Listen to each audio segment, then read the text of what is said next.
Economía Hoy, democratizando la educación financiera. A nivel de actividad económica, la producción se cae y tenemos una recesión económica. Hace tiempo no veíamos en el mundo y a nivel nuestro una recesión económica. Y esto, claro está, tiene consecuencias en el nivel de empleo. Ya hemos visto las tasas de desempleo. Aquí lo que hice fue poner del año 2002 al año 2020. Se están utilizando tres encuestas distintas. Ahí hay cambios de metodología. Entonces no son directamente comparables los datos, pero sí vemos que del año 2002 al año 2008 el desempleo era muy bajo, en el orden del 4 al 6%. Vino la crisis de las hipotecas, el desempleo subió en la administración de Oscar Arias a cerca del 8%, y luego vemos que hay un brinco, ahí cambió la metodología. A partir del año 2011 la tasa de desempleo se ubica entre un 9 y un 10, y en los últimos años definitivamente tenemos un problema estructural con un desempleo que no baja de 2 dígitos y que ahora más bien en estos 2 trimestres el promedio de desempleo es histórico, 18% de desempleo promedio. Ahora, sin ánimo de meter aquí ideologías políticas, pero si sacamos las tasas promedio, en la administración Pacheco el desempleo fue 6.6, en la administración Arias Sánchez el desempleo fue 5.8, con Laura Chinchilla 9.3, con Luis Guillermo Solís 9.5, y en esta administración Alvarado, lamentablemente con esta pandemia, la tasa de desempleo es del 13.4%. Si lo vemos por trimestres, ahora sí con la misma metodología que es la encuesta continua de empleo, vemos como si por trimestre se viene incrementando la tasa de desempleo antes de pandemia hasta llegar al 12.5, y ahora el brinco que está pegando es el 24% que se nos ha anunciado. Y ese 24% lo que está haciendo es que haya ya en el país 551,000 personas sin empleo. Una magnitud nunca antes vista. Y si vemos el cambio interanual, resulta de que el brinco de punta a punta es de 255,000 personas más desempleadas.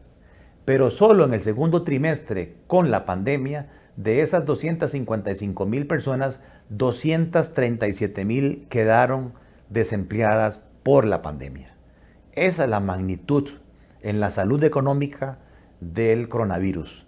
Es un impacto muy severo en la tasa de desempleo, que prácticamente se duplica al 24%, y si le agregamos la gente que quiere cambiar de empleo sube al 29%, y además hay personas que están ocupadas pero trabajando menos de 40 horas semanales, que es lo que llamamos el subempleo, que ya sube al 20.5%, de manera tal que entre desempleo y subempleo ya el 44% de la población de la fuerza laboral no tiene empleo de un todo o está empleado parcialmente. Y lamentablemente vean que el desempleo afecta más a las mujeres, en el 50%, que a los hombres. Y finalmente, si le agregamos las personas que se cansaron de buscar empleo, nuestra tasa de desempleo ampliada es ya de un 26.5%, cuando el año pasado era 13%.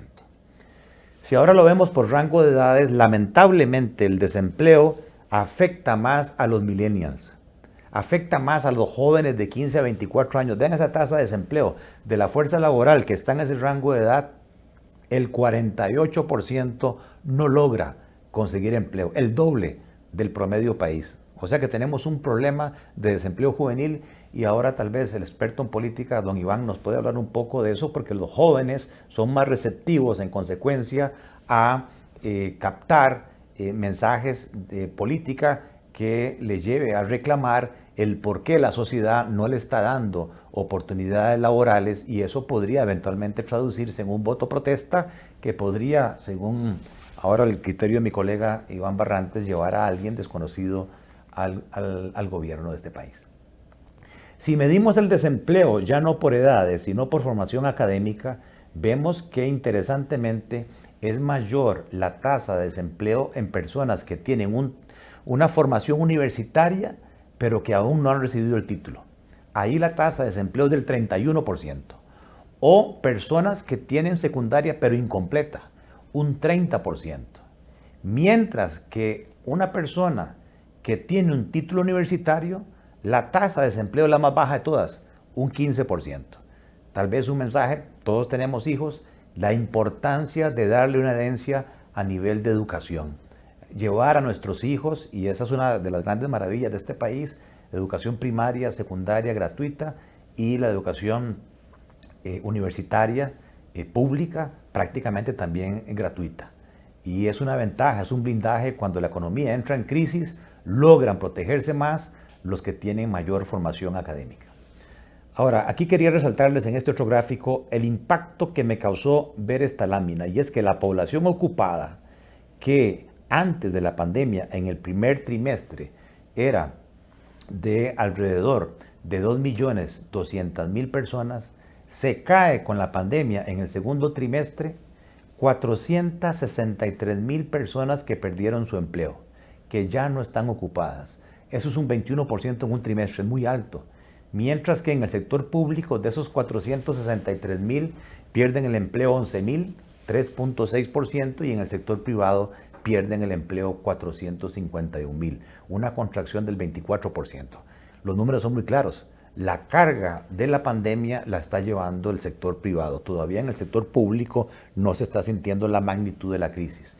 Y si lo vemos por sectores de actividad económica, vean que es en el comercio donde se pierden 77.000 puestos de trabajo, en otros servicios 76.000, en hotelería y restaurantes 64.000. Eso es el 45% de pérdida de la población ocupada que había en hotelería y restaurantes, empleadas domésticas, construcción, agricultura. Y vean que la única posición que cae menos es otras actividades y la administración pública, y un poquito banca y seguros menos golpeadas por la caída en la ocupación. Y si ahora vemos la misma caída, pero por los perfiles de los puestos que se han perdido, sufren más los vendedores. Es la fuerza laboral más volátil, más sensible a una contracción económica. Ahí pierden el trabajo 154.000 personas.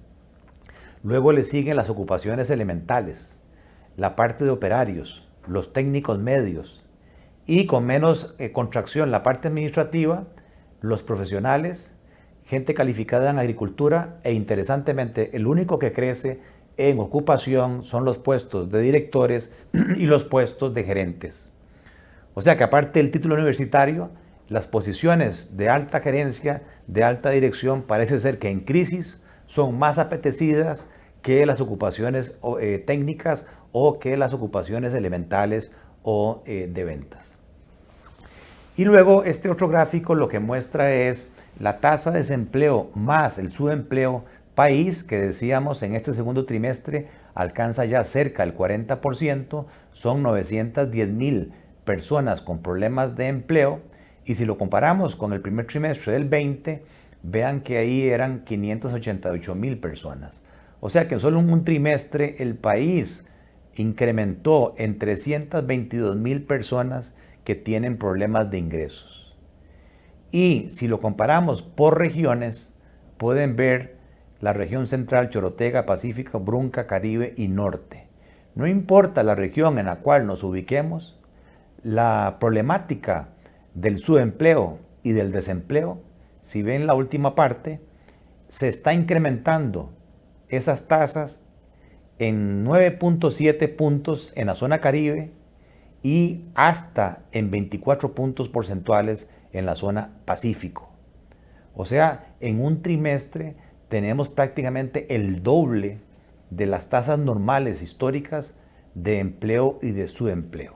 Y esto también es otro tema interesante desde el punto de vista político y social, de cuánta gente ante la desesperación de no tener ingresos podría en consecuencia tener efectos negativos desde el punto de vista social y desde el punto de vista político. Y claro que eso nos interesa a todos, porque no hay empresa exitosa en un ambiente social y políticamente inestable. Y el otro elemento que tomo del último estudio económico de la OCDE, dado que ahora somos miembros, es que se compara el coeficiente de Gini, que es un indicador de qué tan equitativa es la distribución del ingreso. Este es un coeficiente que varía entre 0 y 1. Entre más cerca de 1 esté, más desigual, se concentra la riqueza en pocas manos, y entre más cerca de cero, más equitativa es la distribución del ingreso. ¿Qué nos dice este gráfico de la OCDE? Bueno, que Costa Rica está prácticamente un 30-35% arriba su nivel de desigualdad en comparación con los países más industrializados, en comparación a la Champions League, ahora que estamos en fútbol, que es la OCDE, la Organización para la Cooperación y el Desarrollo Económico, que reúne alrededor de 35 países avanzados. Economía Hoy, democratizando la educación financiera.